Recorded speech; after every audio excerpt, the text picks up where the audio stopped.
freedom and liberty will never be lost in the midst of a confused and misdirected plans of enemies throughout the world.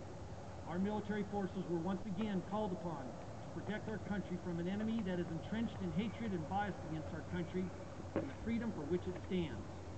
To those who died, to all of those who fought, we owe the honor of our respect for delivering to us freedom upon nothing less than the commitment of their life and the willingness to lose it for that defense.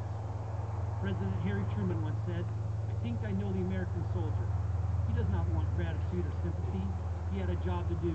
He need not like it, but he did it. And how he did it. Now he wants to come back home and start again the life he loved." And I echo his sentiment. With respect for those who withstood the rigors and threats of battle, it was just a time to provide each of us with the opportunity of life. And while the loss of life did not deter them, the thought of liberty and freedom was sufficient to see them march on to the fighting objective. I'm sure that Mr. Truman's words describe each of the soldiers who had given their service to America for more than 200 years. And it's their service to America that each of us who owe them respect for what they did, honor for their service, and to their commitment to support their comrades should duty call. So let us pause with respect and honor on this Memorial Day to remember those who fought, those who gave their life, and for those who are willing to stand ready today to do the same without question when the defense of freedom calls on them. We owe each of them the highest regard, respect, and honor, and the assurance that their commitment to this nation's freedom will never be forgotten.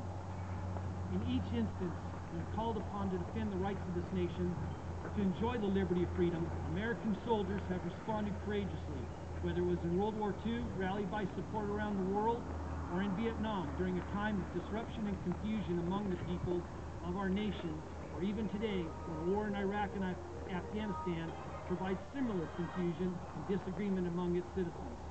It is imperative that each of us show our respect for the soldiers who fought, to remember the sacrifice made by each, for it is their dedication to duty that will ensure each call of duty is responded to with the assurance of victory over each and every threat to our freedom.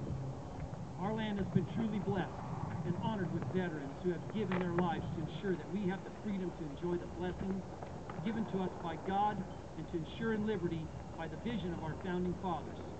Lee Greenwood sings a song particularly sentimental with the assurance that he would gladly stand up and defend America today. God bless the USA.